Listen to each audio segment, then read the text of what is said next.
और आपने जो सवाल आपने किया है ये तो बहुत ही मतलब मजाकिया सवाल है कि 1000 दिन पूरे हो गए और माननीय मुख्यमंत्री जी को उपलब्धि गिनाने के साथ साथ ये भी गिनाना चाहिए जिस बात को लेके वो सत्ता पे आए, जो युवाओं को 5 लाख की नौकरी, महिलाओं को सुरक्षा, विकास का काम, उस पर वो कितना पूरा कर पाए हैं। 1000 दिन हो गया। 1000 दिन में हम मुझे लगता है कि धरातल में कुछ नहीं, बस आप 1000 दिन लूट, एक तरह से लूट, बलात्कार और जो महिलाओं पे लगातार अत्याचार बढ़ रहा है। 5000 से ऊपर डाटा चला गया बलात्कार का, और डाइन भी सही तो भी डेली लगातार जी। हम बात करते हैं, माननीय मुख्यमंत्री जी से पूछना चाहते हैं कि लव जिहाद पे क्यों नहीं करे, जो कि यहाँ के एक विशेष समुदाय को उतारा गया है इसी हिंदू लड़कियों को फंसा के और उसके साथ धर्म परिवर्तन करा के, और उसकी हत्या भी बहुत जगह हो रहा है। तो इस विषय पे क्यों नहीं उठाते? कुछ भी नहीं होता ना, आप सिर्फ आप घोषणा कर रहे हैं, पेपर में दे रहे हैं, अपना नाम चमका रहे हैं और सरकार की उपलब्धि गिना रहे हैं, और उसका उनका जो सही में उनका जो अपना हक है, जो उनका पे है, वही आप नहीं देंगे तो पेट ही नहीं भरेगा। तो फिर आप उनको स्थायी करके या फिर सहायक। झारखंड के वर्तमान की सरकार, हेमंत सरकार के 1000 दिन पूरे हो गए हैं और इसको लेकर के अपनी ओर से झामुमो की तरफ से कई उपलब्धियों को गिनाया जा रहा है।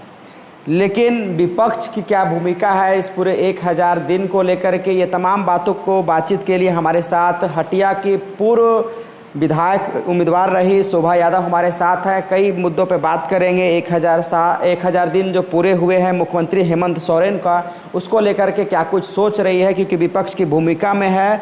बहरहाल इन्होंने 2019 में जेवीएम से चुनाव लड़ा, जिसके बाद जेवीएम पार्टी का विलय बीजेपी में हुआ और अब आखिरकार बीजेपी के कार्य समिति की सदस्य के तौर पर कार्य कर रही है, और इससे पहले विधानसभा में विधायक की पूर्व उम्मीदवार रह चुकी है। मैम, ऐसे में 1000 दिन का बात किया जा रहा है सरकार की ओर से कि हमने कई उपलब्धि हासिल कर लिया है, अभी तो ये झांकी है और अभी बाकी है, क्या कैसे देखते हैं इसको? आप सबसे पहले तो आपके चैनल के द्वारा आपके जो व्यूवर्स हैं उनको बहुत बहुत नमस्कार जो है। और आपने जो सवाल आपने किया है ये तो बहुत ही मतलब मजाकिया सवाल है कि 1000 दिन पूरे हो गए और माननीय मुख्यमंत्री जी को उपलब्धि गिनाने के साथ साथ ये भी गिनाना चाहिए जिस बात को लेके वो सत्ता पे आए, जो युवाओं को 5 लाख की नौकरी, महिलाओं को सुरक्षा, विकास का काम, उस पर वो कितना पूरा कर पाए हैं। 1000 दिन हो गया। 1000 दिन में हम मुझे लगता है कि धरातल में कुछ नहीं, बस आप 1000 दिन लूट, एक तरह से लूट, बलात्कार और जो महिलाओं पे लगातार अत्याचार बढ़ रहा है। 5000 से ऊपर डाटा चला गया बलात्कार का, और डाइन भी सही तो भी डेली लगातार हो रहा है। अभी आप देखेंगे गढ़वा का, दुमका का लगातार जो कांड हो रहा है, उस विषय पे उनको ज़रूर बोलना चाहिए कि जिस बात को लेकर आप सत्ता में जिस कुर्सी पे बैठे हैं, महिलाओं की सुरक्षा की बात में आप क्या कहते हैं, उनके बारे में ज़रूर उनको बोलना चाहिए। क्योंकि उन्होंने अभी तक तो जो उदासीनता दिखाई है, कोई मुख्यमंत्री ऐसा नहीं कर सकता। चाहे अंकिता हत्याकांड हो उस मामला में, तो क्या ये सिर्फ तुष्टीकरण की राजनीति कर रहे हैं? क्या सिर्फ ये एक समुदाय के मुख्यमंत्री हैं? उनको ये जवाब देना चाहिए। मैम, आप भी विपक्ष की भूमिका में हैं।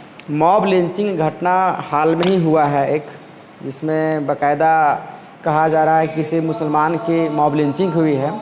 इस मुद्दे को अभी तक दबाया गया है। क्या आपको लग रहा है कि अगर बीजेपी की सरकार होती तो इस पे भी राजनीति किया जाता? ये देखिए, राजनीति की बात छोड़ दीजिए, हम बात करते हैं, माननीय मुख्यमंत्री जी से पूछना चाहते हैं कि लव जिहाद पे क्यों नहीं करे, जो कि यहाँ के एक विशेष समुदाय को उतारा गया है इसी हिंदू लड़कियों को फंसा के और उसके साथ धर्म परिवर्तन करा के, और उसकी हत्या भी बहुत जगह हो रहा है। तो इस विषय पे क्यों नहीं कहते हम? आप एक मॉब लिंचिंग की बात कर रहे हैं, तो हजारों में थोड़ा बहुत कहीं ना कहीं कांड होते रहता है, लेकिन ये तो लगातार बेटियों पे हो रहा है, जो कि बांग्लादेश से भी इसका तार जुड़ा हुआ। अंकिता केस में ये साबित भी हो गया है कि बांग्लादेश मुसलमानों के साथ इसका तार जुड़ा हुआ है। तो उस विषय पे माननीय मुख्यमंत्री जी क्यों नहीं बोल रहे हैं? क्या वोटों की राजनीति कर रहे हैं? वो बेटी की इज्जत से ज़्यादा वो अपने वोट की राजनीति कर रहे हैं। इस विषय पे उनको बोलना चाहिए और अपराधियों को अगर लगाम कसते और तुरंत उनको कार्रवाई करते तो आज ये स्थिति नहीं होती कि जो बहू बेटी मारी जा रही है वो उसमें लगाम लगता, लेकिन ऐसा कर नहीं रहे। उनका कहना है कि हमने तो पारा शिक्षक को लेकर के बहुत बड़ा कदम उठाया, लेकिन हाल के ही दिनों में अपने वेतनमान को लेकर के फिर से एक बार राजभवन और शिक्षा मंत्री के समक्ष पारा शिक्षक फिर प्रदर्शन कर रहे थे। एक और सरकार कह रही है कि हमने पारा शिक्षकों को सहायक शिक्षक बनाया, दूसरी ओर फिर उनका वेतन बकाया रह रहा है, जिसको लेकर के फिर से उन्होंने आंदोलन का शुरुआत किया है।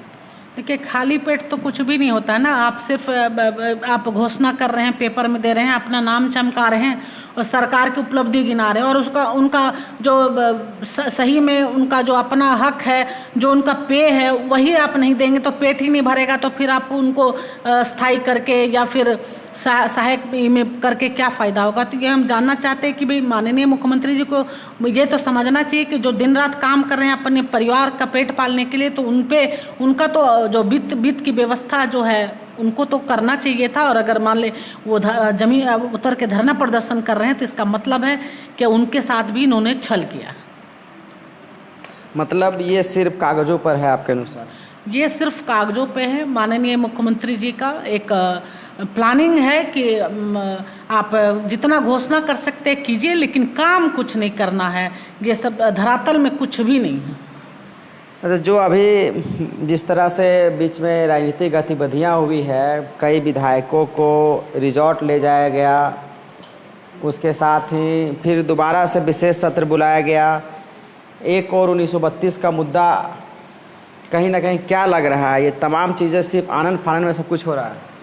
ये सब सिर्फ है माननीय मुख्यमंत्री जी अपने कुर्सी बचाने के लिए कर रहे हैं और अपने विधायकों पर भी उनको विश्वास नहीं रहेगा। जो सहयोगी दल है कांग्रेस पे, उस पर भी वो विश्वास उनको नहीं रह गया है, क्योंकि सभी जानते हैं कि मुख्यमंत्री जी जो काम कर रहे हैं, जो लगातार लूट और उनके आसपास के लोग जो थे, पिंटू और पंकज मिश्रा जो अरेस्ट हुए, और खनन का जो आप माइंस का लूट देख रहे हैं, ये लगातार जो केस चल रहा है। एक माननीय मुख्यमंत्री जी अपने नाम पे पट्टा लीज पे लेते हैं, तो ये सब देख के कोई भी विधायक सब समझ रहे हैं कि भाई ये तो अस्थाई सरकार है ही नहीं।